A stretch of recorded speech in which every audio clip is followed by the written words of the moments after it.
Hello students, आज हम लोग एक बहुत ही इंटरेस्टिंग टॉपिक डिस्कस करेंगे जिसमें हम लोग इलेक्ट्रोस्टैटिक्स में होने वाले कॉमन मिस्टेक्स को आइडेंटिफाई करेंगे, उनका कारण जानेंगे और उनको करेक्ट भी करेंगे। तो आप यहाँ डायग्राम में देख सकते हैं, यहाँ पर एक पैरेलल प्लेट कैपेसिटर हमने कंसिडर किया है जिसके प्लेट्स के बीच का टोटल सेपरेशन है D और टोटल प्लेट एरिया है A। अब इस कैपेसिटर के अंदर में तीन अलग अलग डाइलेक्ट्रिक हैं। आप देख सकते हैं ये लेफ्ट हाफ जो है इसके अपर हाफ में एक डाइलेक्ट्रिक है जिसका डाइलेक्ट्रिक कांस्टेंट है K1।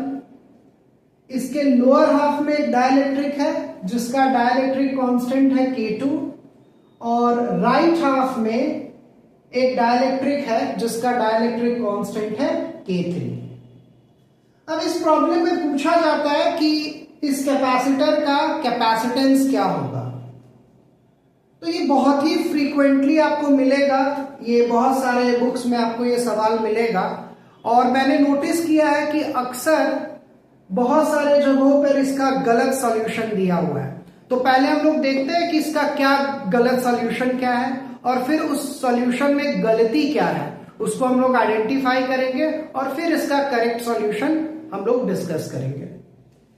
तो अगर इस केस में हमें इक्विवेलेंट कैपेसिटेंस चाहिए अक्रॉस A एंड B, तो इसको बनाने के लिए जो रॉन्ग मेथड है पहले हम लोग उसको डिस्कस करते हैं। तो इसको ऐसे बनाया जाता है रॉन्ग तरीके से कि हम दो कैपेसिटर कंसिडर करते हैं C1 और C2। ये है हमारा पहला कैपेसिटर C1, ये दूसरा C2 और एक तीसरा कैपेसिटर यहां पे C3। तो रॉन्ग मेथड में क्या किया जाता है कि ये C1 और C2 को हम लोग पैरेलल में कंसिडर करते हैं और C3 को सीरीज में। यहां देख सकते हैं आप C1 और C2 को मैंने पैरेलल में लिया है और उसके साथ C3 जो है वो सीरीज में है। तो C1 का यहां क्या वैल्यू हम लोग कंसिडर करते हैं, C1 होगा हमारा एप्सिलॉन नॉट, पहले तो डाइलेक्ट्रिक कांस्टेंट इसमें है तो K1 एप्सिलॉन नॉट, इसका एरिया है A/2 डिवाइडेड बाय D/2। तो C1 का वैल्यू हमें मिलेगा K1 epsilon naught A by D। फिर C2 जो है वो भी इसी तरीके से हम लिख सकते हैं K2 epsilon not area A/2 और ये डिनोमिनेटर में D/2। तो ये हमें मिलेगा K2 एप्सिलॉन नॉट A/D और C3 जो हम लोग लिखेंगे वो लिखेंगे C3 is equal to K3 epsilon naught. अब C3 के लिए हमारा टोटल प्लेट एरिया A होगा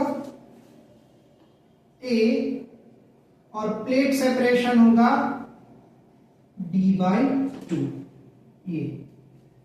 तो इसको अगर हम सिंप्लीफाई करें तो हम लोग लिख सकते हैं 2 times K3 epsilon not A/D। तो C1 और C2 पैरेलल में है और उसके साथ C3 सीरीज में है और C1 C2 C3 का मैंने यहां वैल्यू आपको लिख के दिखाया है। अब अगर हमें इसका कैपेसिटेंस कैलकुलेट करना है तो हम लोग लिख सकते हैं A और B के क्रॉस कैपेसिटेंस। देखिए C1 और C2 पैरेलल में है तो इसका हो जाएगा C1 प्लस C2 और उसके साथ C3 सीरीज में है तो हम लोग लिख सकते हैं C1 plus C2 parallel combination में इस तरह से लिखते हैं इक्विवेलेंट, और फिर सीरीज में है C3 के साथ into C3 by C1 plus C2 plus C3। और अगर हम यहां पे C1, C2 और C3 का ये वैल्यू वहां पुट कर दे तो हमें इस केस में कैपेसिटेंस का वैल्यू मिल जाएगा across points A and B। But ये जो हमने आपको कैलकुलेशन करके दिखाया, मैंने बताया पहले ही कि ये एक रॉन्ग मेथड है। हमने यहां पे C1 और C2 को क्या चीज में माना है, पैरेलल में, बट यहां ऐसा होगा नहीं। ऐसा इसलिए क्योंकि यहां पर हमारा डाइलेक्ट्रिक कांस्टेंट K1 है और यहां डाइलेक्ट्रिक कांस्टेंट K2 है। ये दोनों डाइलेक्ट्रिक कांस्टेंट डिफरेंट है।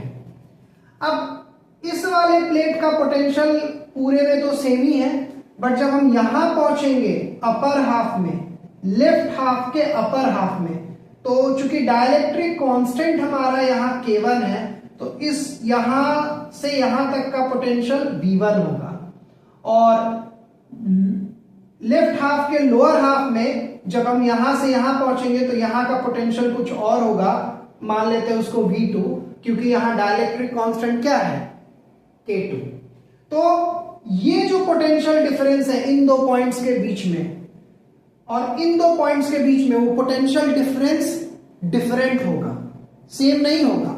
बिकॉज मैंने बताया कि यहां का पोटेंशियल हम लोगों का डिफरेंट आएगा, ये V1 मान ले, और यहां का क्या आएगा V2, और इधर वाला तो पोटेंशियल हमारा सेम है। तो पोटेंशियल डिफरेंस यहां पर और यहां पर अलग अलग है।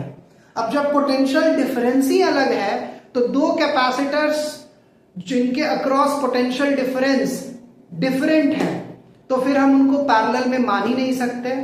तो आप देखेंगे कि यहां पर जो हमने ये माना है C1 और C2 को पैरेलल में, ये गलत है। अब हम लोग इसका करेक्ट मेथड डिस्कस करेंगे। तो इसको करेक्टली सॉल्व करने के लिए हम लोग क्या करेंगे कि ये जो राइट हाफ है इसमें भी हम लोग दो कैपेसिटर कंसिडर करेंगे। इस राइट हाफ को भी हमने ऐसे डिवाइड कर दिया दो पार्ट में, अपर हाफ और लोअर हाफ, और इस दोनों में डाइलेक्ट्रिक कांस्टेंट है हमारा K3। तो अब हम जब इसको सॉल्व करेंगे तो हमें चार कैपेसिटर कंसिडर करना पड़ेगा। पहला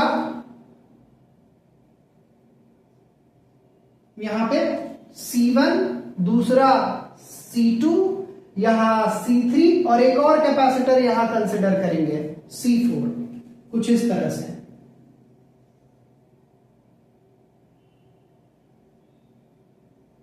C1,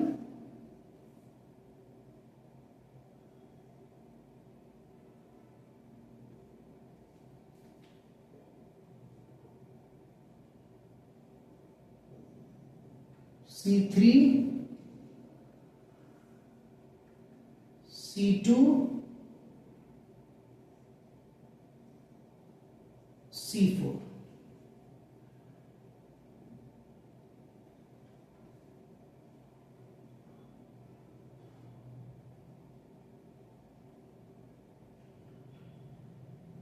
ठीक है, तो आप देख सकते हैं हमें C1 और C3 को ये सीरीज में होगा, उसी तरह नीचे वाले हाफ में जो C2 और C4 हमने कंसिडर किया है, ये दोनों भी आपस में क्या होगा, सीरीज में होगा, और C1 और C3 का सीरीज कॉम्बिनेशन C2 और C4 के सीरीज कॉम्बिनेशन के साथ पैरेलल में होगा। तो हम लोग यहां पे लिख सकते हैं C1, C2, C3 और C4 का वैल्यू। तो हमारा C1 यहां होगा, ये पहले भी कैलकुलेट कर ही चुके हैं, K1 epsilon naught A by D। C2 होगा, ये ऑलरेडी हमने कैलकुलेशन किया हुआ है, K2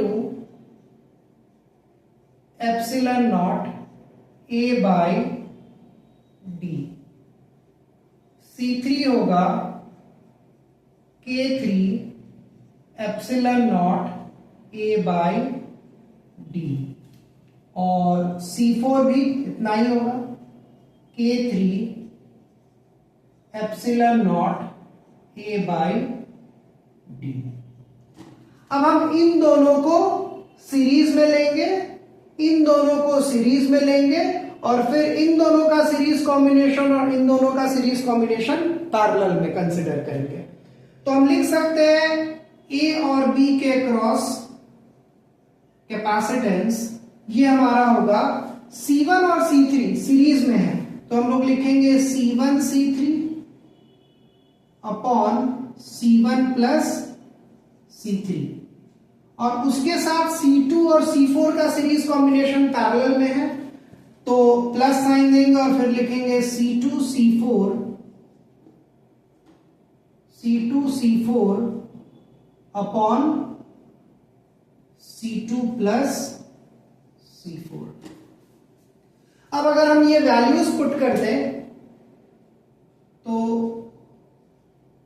capacitance across A and B हम लोग लिख सकते हैं C1, तो ये हमारा आ जाएगा K1 C1 टर्म से, और यहां से आएगा C3 से आएगा K3, तो K1 K3 upon K1 plus K3 और epsilon naught A by D plus, और C2 C4 से, C2 और C4 से K2 K3 मिलेगा हमें, तो K2 K3 upon K2 plus K3 into epsilon naught A by D.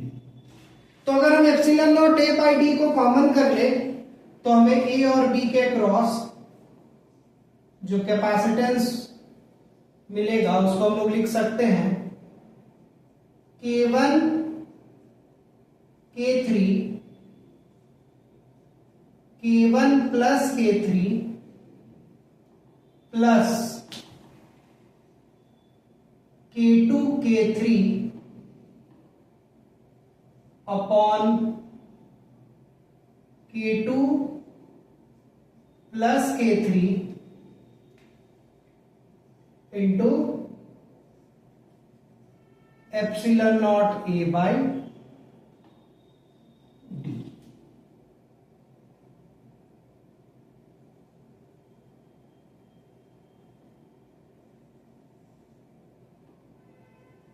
इस तरह से हम लोग E और B के क्रॉस कैपेसिटेंस का वैल्यू लिख सकते हैं।